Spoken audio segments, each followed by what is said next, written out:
Il y a de cela un peu plus d'un an, j'étais là, devant vous, pour vous présenter mon discours de politique générale et d'engagement patriotique. Il y a 6 mois de cela, j'étais encore ici même, devant vous, pour vous présenter mon discours sur la situation de la nation. Depuis ce temps, des combats acharnés ont été menés contre les forces du mal. Beaucoup de citoyens sont encore tombés, victimes des hordes barbares. Mais chaque fois, nous avons pu apporter une réplique adéquate, malgré les perfidies de l'ennemi et la surprise des attaques. De nouveaux moyens de combat ont été acquis et de nouveaux dispositifs ont été mis en place, ce qui nous permet d'envisager l'avenir sécuritaire avec de plus en plus d'assurance.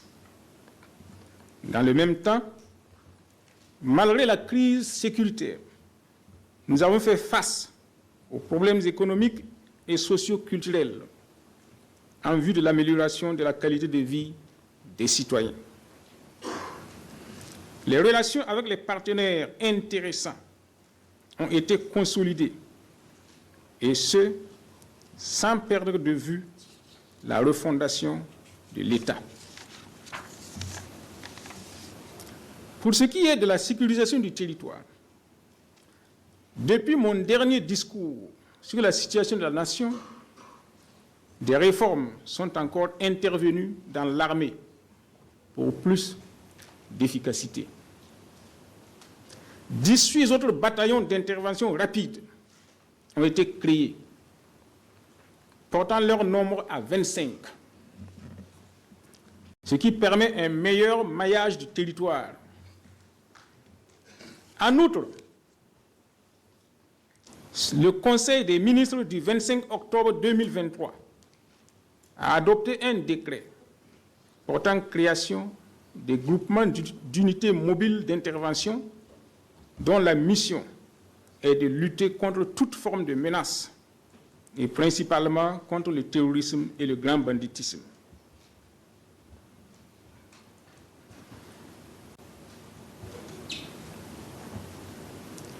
Ces unités sont aujourd'hui au nombre de 12.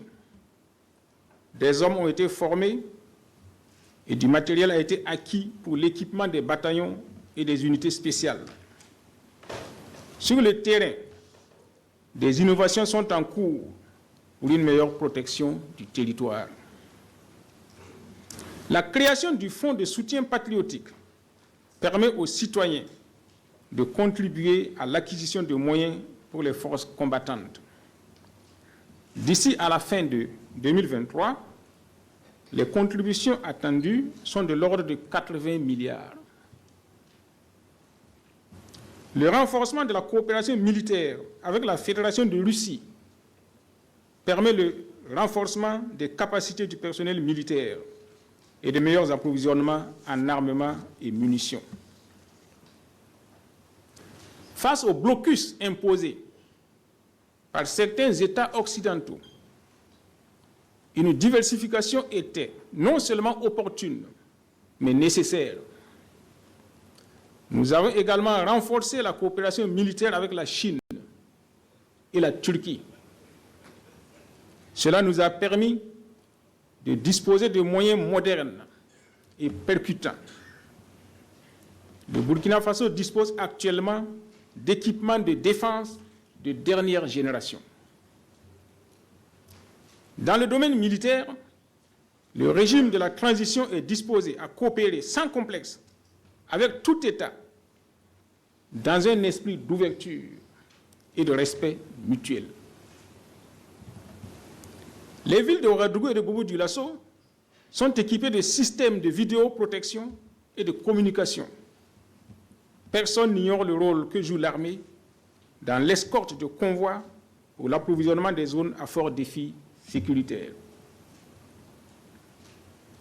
Pour ce qui est de l'économie, Il s'agit de dresser les actions réalisées et les projets à entreprendre, surtout depuis les 6 derniers mois, dans ce qui relève de la réduction du train de vie de l'État, de l'industrie, du commerce, de l'artisanat, de l'énergie, des mines, de l'agriculture et des transports. Pour ce qui est de la réduction du train de vie de l'État, des efforts se poursuivent pour la réduction de ce train de vie. La relecture du décret portant rémunération des membres du gouvernement a permis de réaliser une économie de 454 934 520 CFA. L'opération billetage a permis une économie provisoirement estimée à 8 milliards 554 233 154 francs CFA. Les vérifications se poursuivent, de même que les réclamations sont enregistrées et sont en traitement. L'opération dématérialisation des bulletins de paie et de la revue des marchés publics a permis une économie de 315 millions de francs CFA. La gestion rigoureuse du parc automobile de l'État a permis une économie de 6 milliards de francs CFA. La gestion de l'équipement de l'État dégage une économie de 1 milliard 600 millions de francs CFA. La rationalisation de la consommation du carburant fait ressortir une économie de 2 milliards 870 millions de francs CFA. La gestion des systèmes de production et de distribution d'eau et d'électricité fait dégager une économie de 2 milliards 510 millions 463 495 francs CFA. L'économie dégagée dans la gestion du patrimoine immobilier de l'État est de 605 millions 436 000 francs CFA. La rationalisation des missions à l'intérieur et à l'extérieur du pays fait ressortir une économie de 200 millions de francs CFA. La rationalisation des institutions, notamment la suppression du Haut Conseil pour le dialogue social, génère une économie de 300 968 000 francs CFA. La somme des économies ainsi réalisées est de 24 milliards 411 41 169 francs CFA.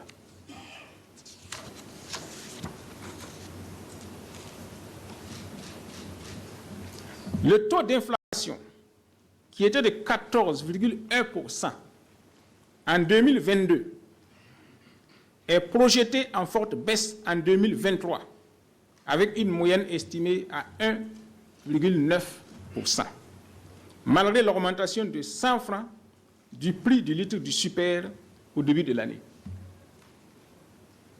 Il faut le reconnaître, c'est une performance rare, surtout dans un pays en guerre où l'essentiel des moyens est orienté vers l'acquisition de moyens de combat. Instruction a été donnée d'explorer les pistes pour une harmonisation des traitements dans la fonction publique et dans les sociétés d'État.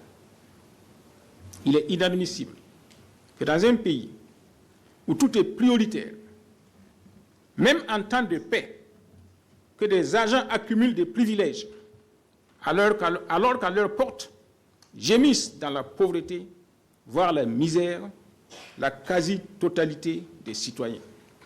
Cela est d'autant plus inadmissible en temps de conflit armé. Des démarches sont en cours pour recouvrer les créances de l'État détenues par des particuliers ou des associations à divers titres. Les audits et contrôles ont concerné la gestion de 10 établissements publics de l'État, 21 projets et programmes, 5 sociétés d'État, et 10 ambassades. Des insuffisances ont été relevées et des recommandations ont été formulées. Les dossiers suivent leur cours en justice.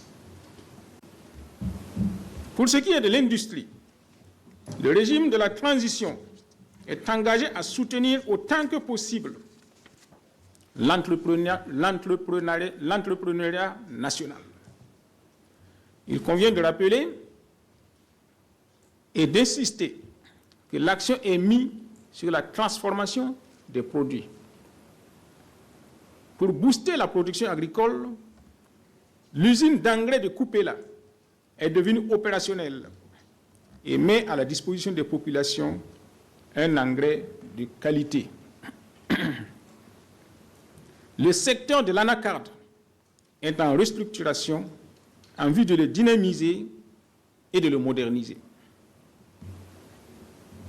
Les États généraux de l'anacarde se sont tenus du 31 août au 2 septembre 2023 en vue de dégager des mesures de réforme et de relance de la filière. Grâce à l'Agence pour la promotion de l'entrepreneuriat communautaire, le chef de l'État a pu poser la première pierre d'une usine de transformation de la tomate à Bobo-Dioulasso le 23 septembre dernier. Bientôt, ce sera à Tinkodgo d'avoir aussi son usine de transformation de la tomate et à Gawa d'avoir une usine d'extraction minière. Des démarches sont en cours pour réanimer le projet d'usine de transformation de tomates de Lumbila et pour la mise en place d'autres usines dans d'autres localités. Pour une relance de la production sucrière, l'État a repris la SN Sosuco pour la restructurer et il envisage la mise en place d'une autre société sucrière afin de rendre le secteur performant et compétitif. La création de la Caisse des dépôts et d'investissement va sans doute accroître la capacité de financement des investissements stratégiques. Les 28 juillet et 26 septembre dernier, vous, honorables députés, avez bien voulu voter les lois portant respectivement institution de mesures d'incitation fiscale et douanière en faveur des petites et moyennes entreprises et modification de la loi réglementant les systèmes financiers décentralisés. La première de ces lois permet aux petites et moyennes entreprises d'acquérir et de renouveler aisément leur matériel de production.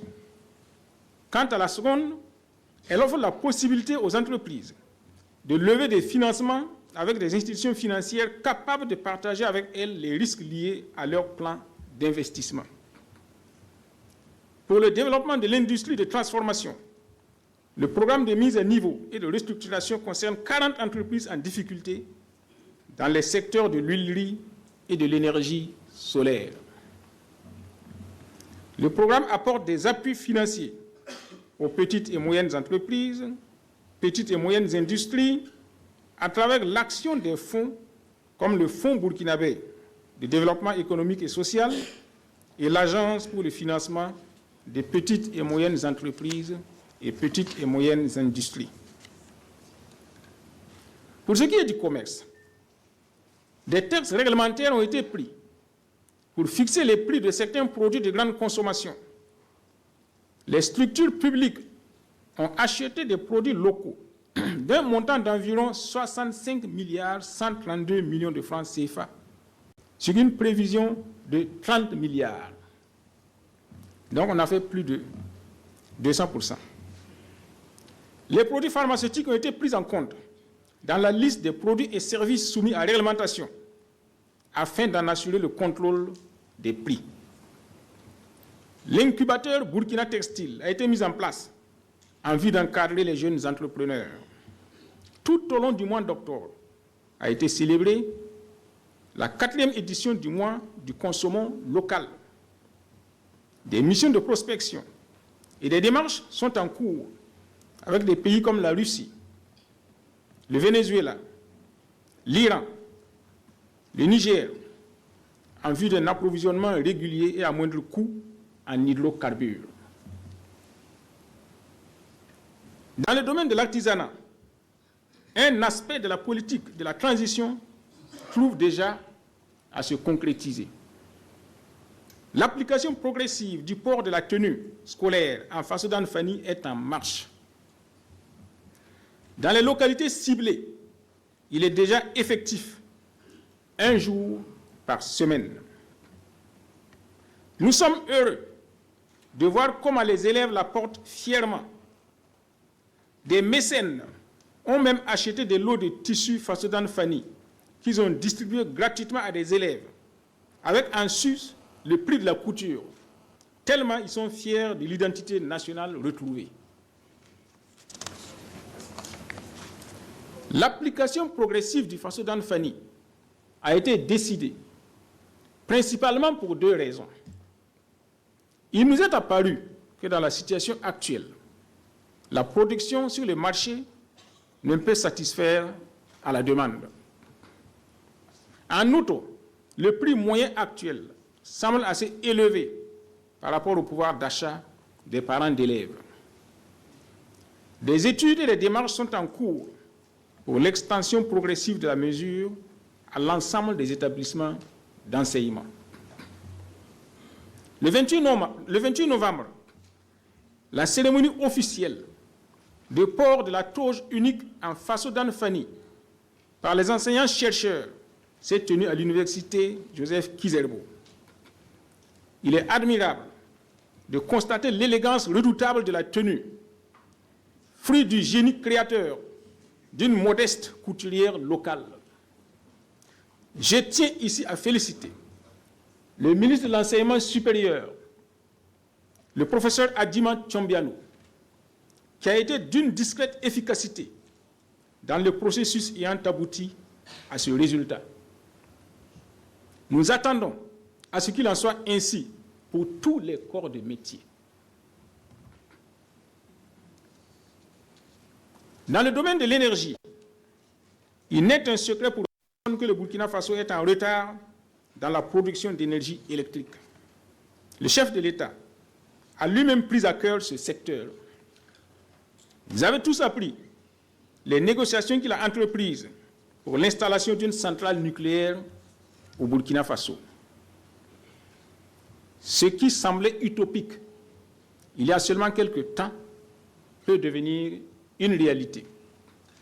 Il faut oser sortir des sentiers battus si l'on veut construire un avenir prospère pour notre pays. Dans le temps, une intensification de l'énergie photovoltaïque. Dans le même temps, une intensification de l'énergie photovoltaïque est en cours. 3 centrales photovoltaïques d'une puissance cumulée de 90 MW ont été mises en place. Avec l'achèvement de la centrale photovoltaïque de 42 MW de Ouara Nord-Ouest à Gonsin, dans la commune rurale de Sourgoubila, la puissance passera à 132 MW. Le chef de l'État vient aussi de décider de réactiver le projet de construction du barrage hydroélectrique de Numbiel, ce qui sera un atout, non seulement pour l'énergie électrique, mais aussi pour l'agriculture et l'approvisionnement en eau. Les négociations se poursuivent avec la République islamique d'Iran pour la construction d'une raffinerie de pétrole. Un mémorandum a été signé avec le Ghana pour la construction d'un oléoduc multiproduit pour l'approvisionnement du Burkina Faso en hydrocarbures. Pour ce qui est des mines, pour préserver au mieux les intérêts du Burkina Faso, il a été entrepris la relecture du Code minier de 2015. Il a été mis en place pour la première fois la Société nationale pour l'exploitation des substances précieuses, ainsi qu'une unité de traitement des résidus miniers. D'ici peu, le charbon fin sera donc traité sur place, ce qui donnera des emplois et mettra un terme à la fraude ou aux suspicions de fraude qui entourent le traitement de ce résidu. Pour promouvoir l'exploitation minière par des acteurs nationaux, 21 nouveaux projets miniers à petite échelle ont été mis en exploitation et 6 projets avancés de recherche géologique et minière sont désormais détenus par des investisseurs nationaux. Le 23 novembre dernier, le chef de l'État a présidé la cérémonie de pose de la première pierre de l'usine de raffinerie d'or. Cette réalisation sera une première au Burkina qui pourtant exploite l'or depuis des décennies. Les sociétés minières défaillantes comme Perquois, Guiro, Yéhou et Kalsaka ont vu leur permis d'exploitation retiré. Pour ce qui est de l'agriculture, l'initiative présidentielle pour l'autosuffisance alimentaire a abouti à la mise en place des champs de production dans les 13 régions du pays. À ce titre, lors de la campagne humide passée, 14 700 hectares, sur une prévision de 11 000 hectares, dont on a dépassé les prévisions, ont été emblavés. La production attendue est de 50 000 à 70 000 tonnes de céréales.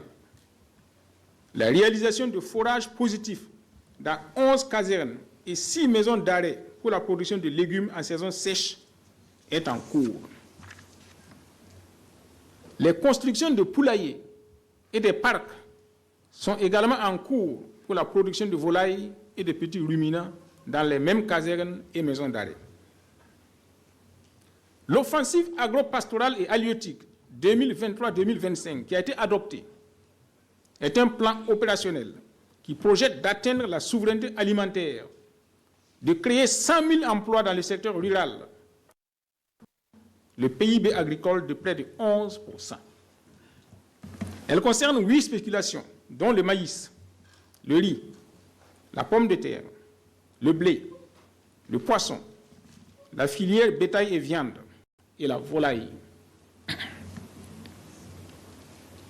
Au 30 juin 2023, plus de 1500 hectares de bas-fonds ont été aménagés et plus de 14 000 équipements d'irrigation ont été mis à la disposition des producteurs. Plus de 2000 tonnes d'engrais et 1500 tonnes de semences améliorées ont été mises à la disposition des producteurs à prix subventionnés. Dans le cadre de l'opérationnalisation des réformes du secteur agro-silvopastoral, 17 500 hectares sont désormais couverts par l'assurance agricole. D'autres projets de même nature sont à l'étude pour la période de la saison sèche et pour la prochaine saison hivernale. Il s'agira aussi, en plus de l'usine d'engrais de Koupela, d'explorer les voies pour une production nationale d'engrais suffisante pour les besoins internes, afin que le Burkina soit à terme indépendant en la matière. L'objectif de la transition est d'aboutir le plus tôt possible à l'autosuffisance alimentaire. L'exemple récent du Niger doit nous interpeller. Après le coup d'État qui a renversé le président Mohamed Bazoum, le 26 juillet dernier, le président français Emmanuel Macron, des chefs d'État de la CEDEAO qui redoutent des coups d'État chez eux, ont, dans le but d'étouffer le nouveau régime, brusquement décidé la fermeture hermétique de leurs frontières avec le Niger. Heureusement pour le Niger, le Mali et le Burkina ont aussitôt volé à son secours. Si nous sommes donc trop dépendants de l'extérieur, surtout pour notre alimentation, un jour ou l'autre, on pourra facilement nous étouffer. Nous devons faire en sorte que, même si tous les pays décidaient de nous fermer leurs frontières, nous puissions continuer à vivre. Pour cela, il nous faut l'autosuffisance alimentaire. Une fois qu'on arrive à manger à sa faim, tout le reste peut être géré avec le temps. Dans le domaine des transports, nous avons beaucoup d'ambition pour le Burkina. Il nous faut partir à la conquête du monde par la route, par le rail et par les airs. Des projets ambitieux de construction de routes interétatiques et de liaisons ferroviaires sont à l'étude. Air Burkina est en pleine restructuration. De nouveaux appareils sont attendus dans les prochains jours.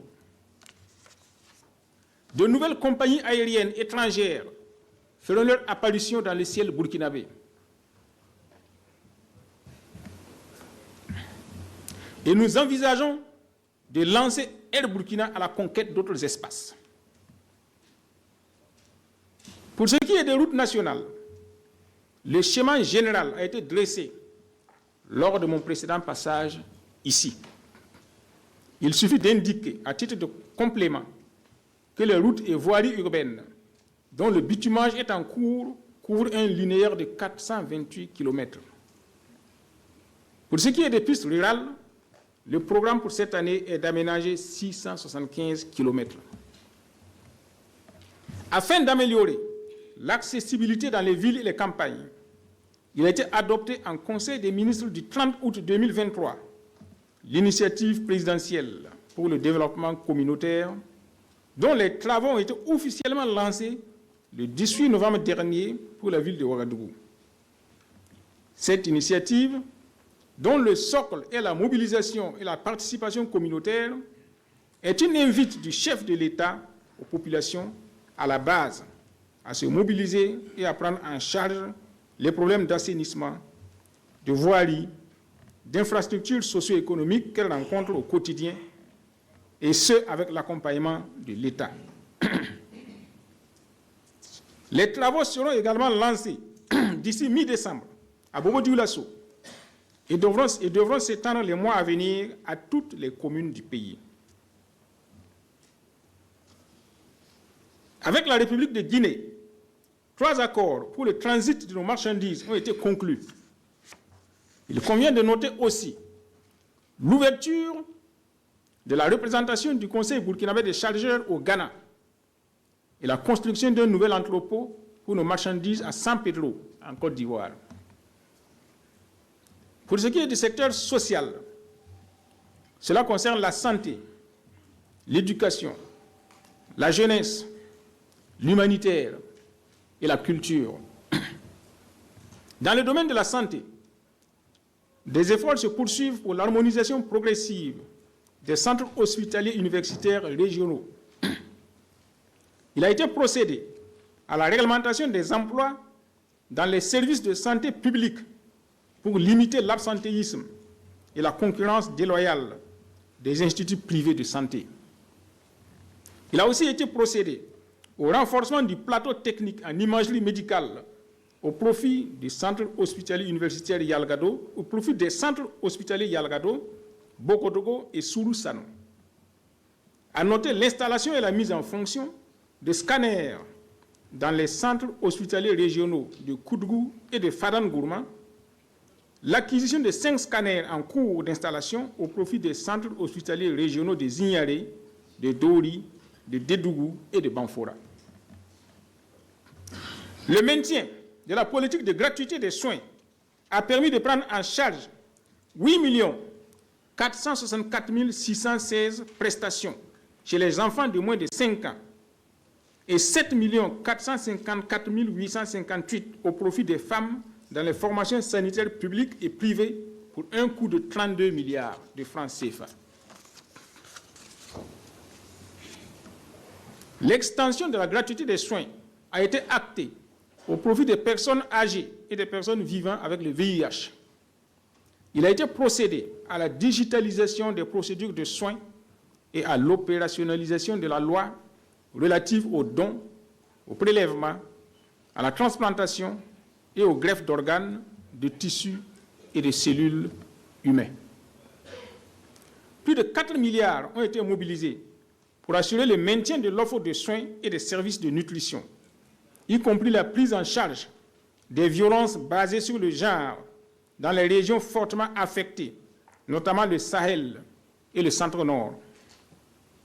Dans les zones à fort défi sécuritaire, 44 postes de santé avancés et 32 équipes mobiles de soins ont été déployées au profit de 1 605 688 personnes déplacées internes. Des centres de santé fermés ont été rouverts et des ressources humaines ont été redéployées. Un projet de mise en place d'une technopole pharmaceutique à Kokolgo est en cours. À long terme, les gouvernements suivants devront envisager le retour à un système de santé gratuit pour tous, comme cela était le cas dans les premières années de l'indépendance. Dans le domaine de l'éducation, outre l'effectivité du port de la tenue scolaire en Fassodan Fani, des réformes ont été introduites, comme l'enseignement du code de la route, l'enseignement des langues nationales et l'enseignement des métiers.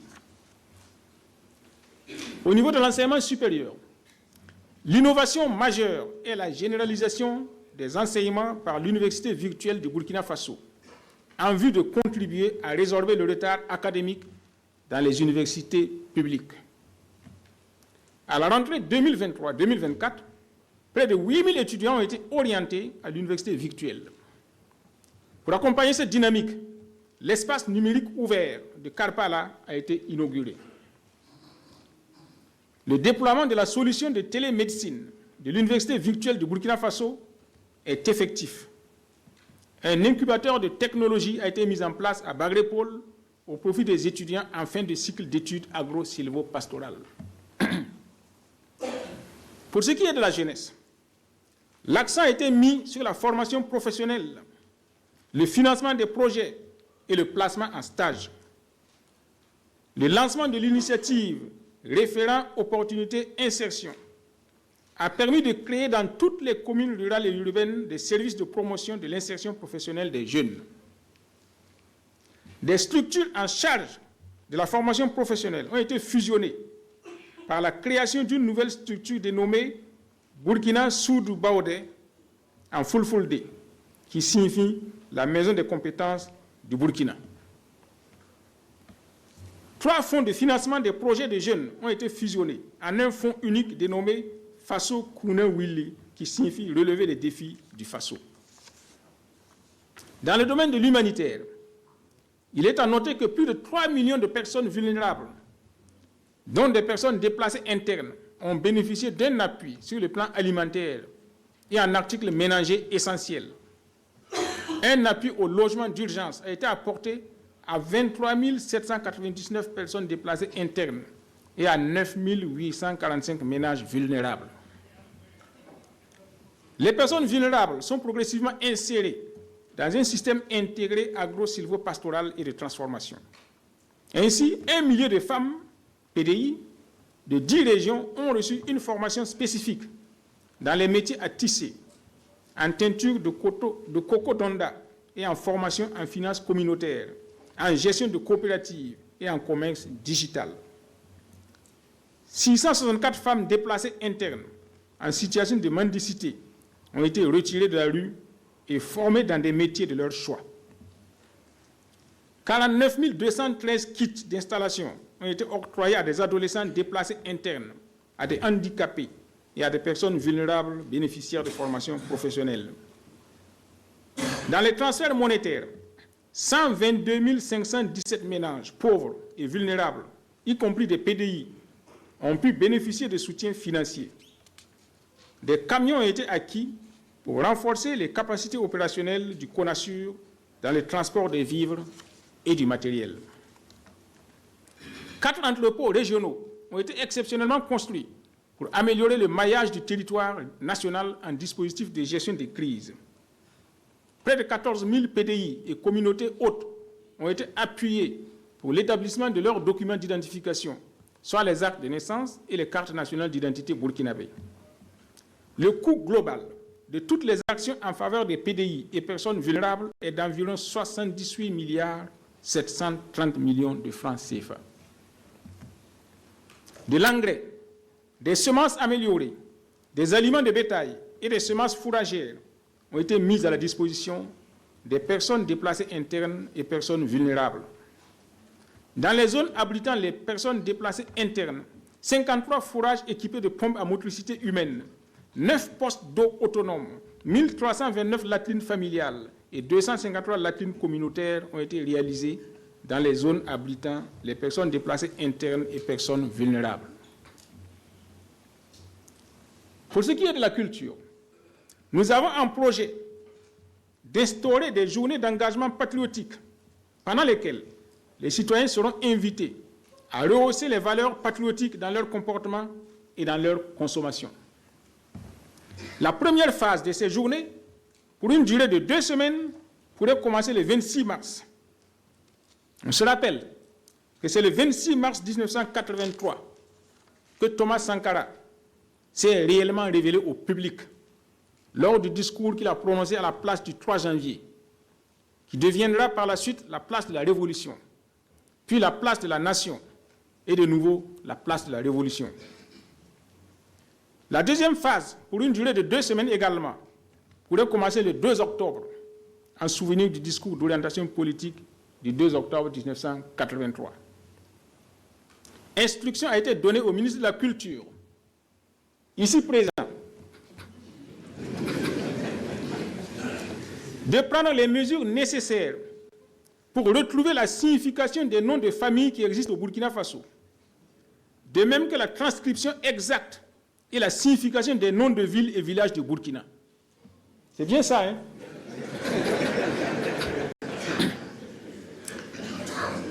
Ce travail, qui demande la contribution de tous, est nécessaire pour la préservation de notre patrimoine culturel et historique. Si nous ne le faisons pas maintenant, les prochaines générations seront sans repère. La promotion du tourisme interne se fait à travers le lancement de la grande saison du tourisme interne. Il a été procédé au lancement de la construction de la Cité des artistes à Bobo-Dioulasso, de même que le lancement du projet de construction des infrastructures du mémorial Noël Isidore Thomas Sankara. Plus de 917 projets des acteurs privés de la culture, des arts et du tourisme ont bénéficié d'un accompagnement technique et financier. Des outils pédagogiques ont également été élaborés pour l'enseignement de la culture et des arts à l'école. Le cadre juridique et institutionnel en matière culturelle et touristique a été renforcé à travers l'adoption de plusieurs textes. Il s'agit notamment de la loi portant protection, sauvegarde et valorisation du patrimoine culturel au Burkina Faso, des décrets d'application de la loi d'orientation sur le tourisme et du décret portant création de la Direction générale de la Semaine nationale de la culture. Pour ce qui est des relations internationales, le dynamisme du Burkina dans les relations internationales n'est plus à démontrer. Le régime de la transition s'affirme de plus en plus sur la scène internationale. Chacun se rappelle le discours fort du chef de l'État à Saint-Pétersbourg lors du 2e forum Russie-Afrique en juillet dernier. De même, le 16 septembre a été signé entre le Mali, le Niger et le Burkina la charte du Liptako Gourma mettant en place l'Alliance des États du Sahel.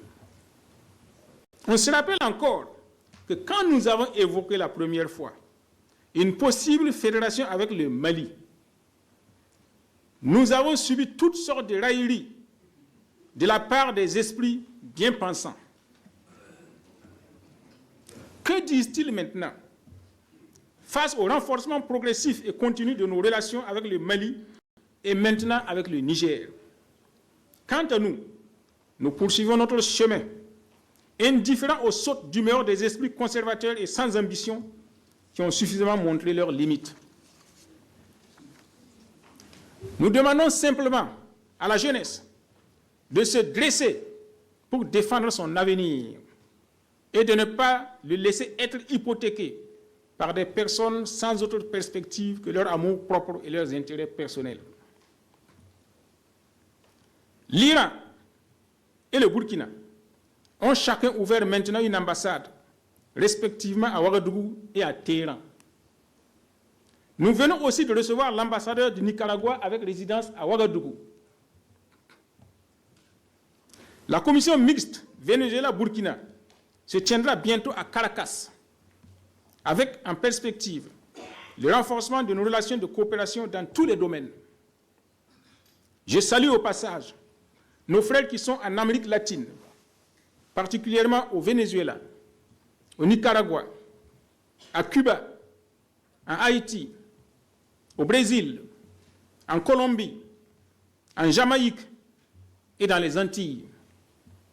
Ils nous ont fait comprendre comment ils se sentent marginalisés par les dirigeants africains, eux qui n'aspirent qu'à renouer avec le continent africain qu'ils appellent la terre-mère.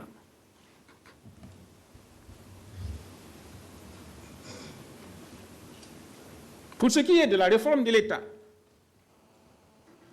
il conviendra d'abord d'examiner le contexte dans lequel nous voulons procéder à une révision constitutionnelle.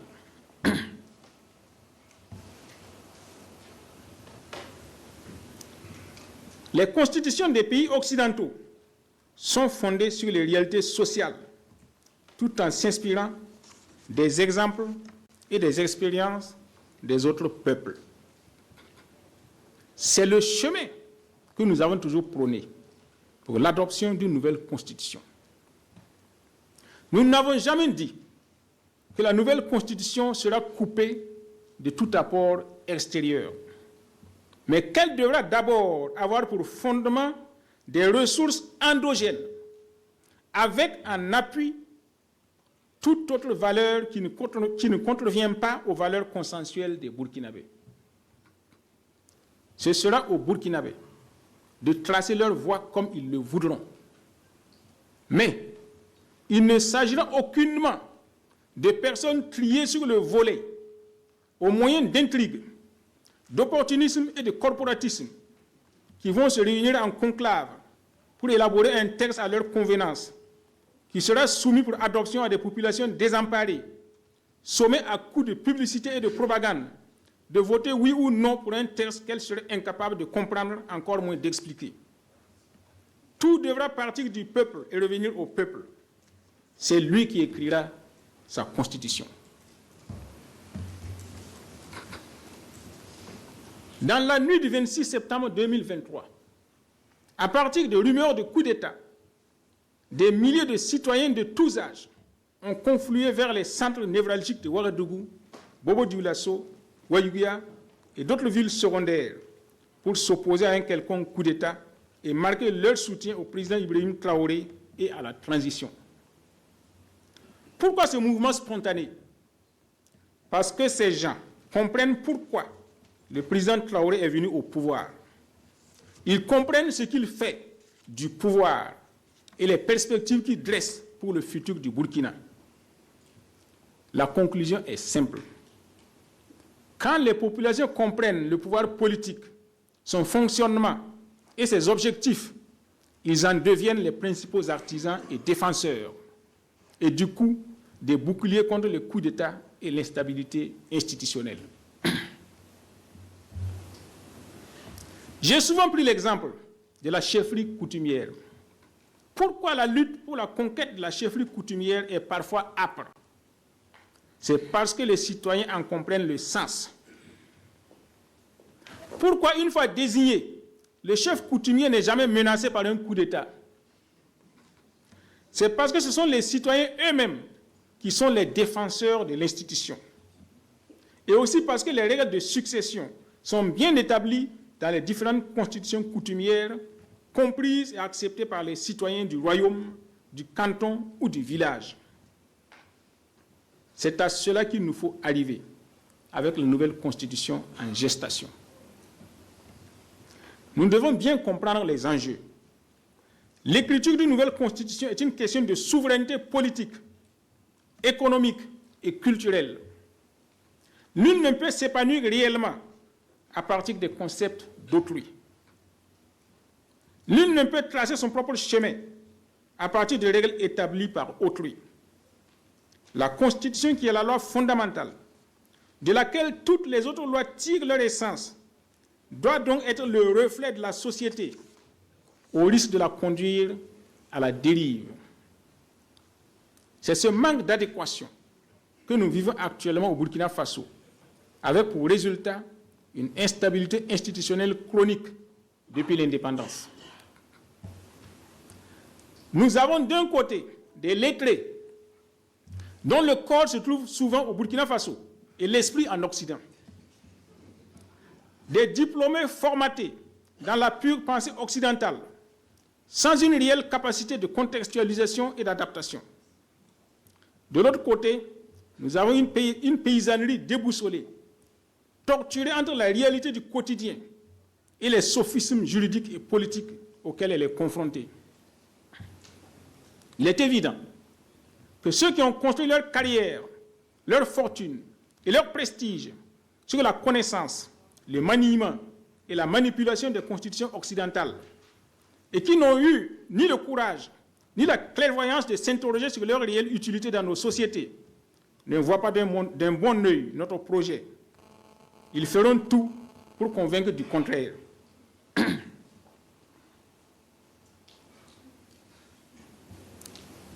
De prétendus savants diront que les valeurs sont universelles. Par conséquent, la remise en cause de la Constitution actuelle non seulement est sans objet, mais serait un recul démocratique.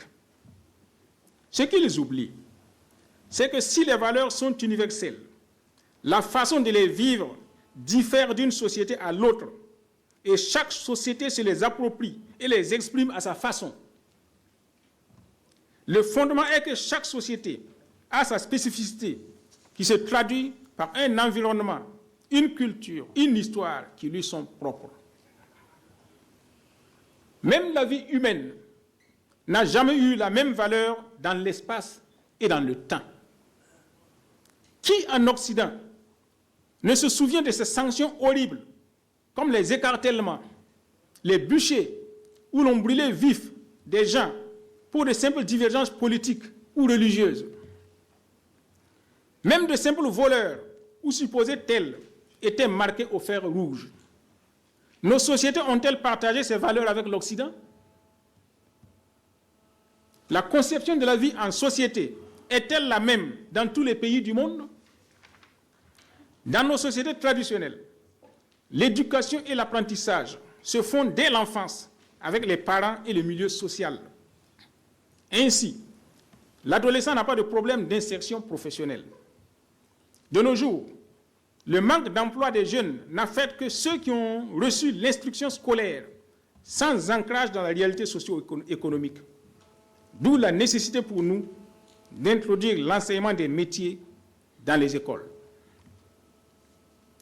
Si l'on est d'accord que l'enfant doit être éduqué, le contenu de cette éducation est fonction de l'espace et du temps. L'éducation du jeune européen d'aujourd'hui n'est pas la même qu'au XIXe siècle. C'est ce manque de discernement dans nos pays, piloté par des âmes sans ancrage social, qui conduit à la délinquance urbaine dans nos sociétés. L'expression de la liberté a-t-elle toujours été la même partout, dans l'espace et dans le temps? L'individu doit-il prévaloir sur le groupe ou le groupe doit-il prévaloir sur l'individu? Quels sont les droits et prérogatives de chacun au sein de la cellule familiale, au sein du groupe social, au sein de l'État? Autant d'éléments pour lesquels chaque société essaie de trouver des réponses en fonction de son parcours et de sa spécificité. Au niveau de la gouvernance, il est constant que le pouvoir est géré par le peuple et pour le peuple. Mais chaque société le fait à sa façon. Dans les sociétés étatiques qui nous concernent, certaines optent pour la monarchie et les monarchies diffèrent les unes des autres. D'autres optent pour la République et les républiques diffèrent aussi les unes des autres. Le choix, le mode de désignation des responsables dans nos sociétés traditionnelles se faisait selon des procédures endogènes, sans campagne électorale coûteuse et ruineuse, avec des discours alambiqués et des procédures incompréhensibles pour le plus grand nombre. devant les potentiels électeurs, combien de candidats et de partis politiques n'ont-ils pas eu de soucis pour faire comprendre la différence entre leurs propres bulletins et ceux de leurs concurrents? Même si certaines valeurs peuvent être universelles, leur appropriation et leur expression sont toujours fonction de l'évolution historique de chaque société. Le cas contraire engendre un désordre social. On vous dira encore que le Burkina comprend plusieurs ethnies et qu'il est impossible d'arrêter des valeurs traditionnelles communes. Mais l'Inde comprend combien d'ethnies? Et la Chine, la Russie, l'Iran et même les États-Unis. Pourtant, ces pays ont un socle commun sur lequel se construit chaque nation. Il est donc évident que les arguments contre l'ancrage social de la Constitution ne résistent pas à la critique objective. Il nous revient donc, tous ensemble et sans complexe, de nous mettre au travail pour jeter les bases de notre vivre ensemble et de notre avenir commun. Qu'en est-il de la démocratie? La démocratie, que veut-elle dire? Le mot est le composé de deux mots grecs, démos, qui signifie peuple, et kratos, qui signifie pouvoir. La démocratie signifie donc le pouvoir du peuple. C'est le mot par lequel et pour lequel l'Occident et ses valets locaux nous mènent en bateau. Il convient donc de le démystifier. Depuis que l'être humain a commencé à vivre en famille, puis en tribu, en chefferie, en royaume, en empire et en république, il a toujours vécu dans la démocratie, exprimé soit de façon tacite, soit de façon expresse. Sans consentement, l'une ne peut s'imposer à un groupe, à une société, à un peuple. On pourra peut-être parler de servitude volontaire, mais sans la volonté d'accepter, il n'y a point de chef. Dès lors qu'il y a une organisation sociale qui fonctionne de façon régulière, selon un ordre déterminé, il y a démocratie. L'on peut alors discuter sur l'étendue et le contenu du consentement populaire, mais non sur son existence. Nos sociétés traditionnelles ont, à travers les âges, vécu dans la démocratie. Et c'est cette forme d'organisation qui leur a permis de traverser des siècles, voire des millénaires, dans la cohésion, secrétant chacune une culture spécifique. Ce que certains partenaires veulent nous imposer pour toujours, c'est une forme de démocratie parmi tant d'autres. Une forme de démocratie qui véhicule leur culture et leurs valeurs sociales, souvent en déperdition.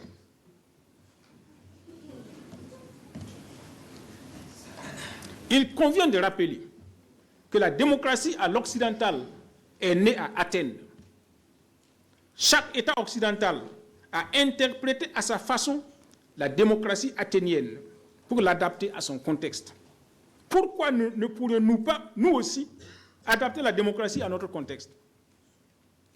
L'arrogance de certains dirigeants occidentaux, qui consiste à vouloir imposer leur modèle, trouve sa limite là où s'élève la volonté du peuple, enfin conscient de son rôle historique. Les Occidentaux devraient prendre conscience qu'il est temps pour eux de s'occuper d'abord du mal qui ronge leur propre démocratie, en accordant davantage d'attention aux minorités qui subissent leur oppression, comme les Noirs, les Arabes, les Juifs, les Tziganes. Qui peut oublier que les plus grands crimes ont été commis par les prétendues démocraties occidentales?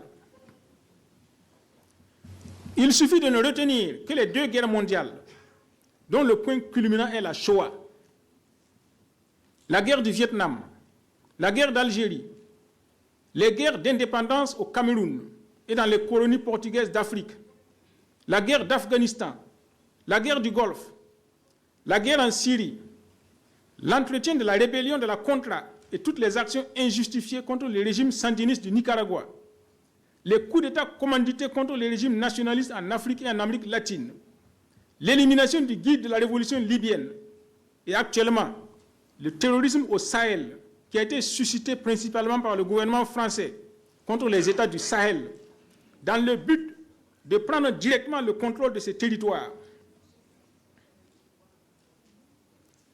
Récemment encore, des coups d'État contre le régime de la transition du Burkina ont été commandités par le gouvernement français.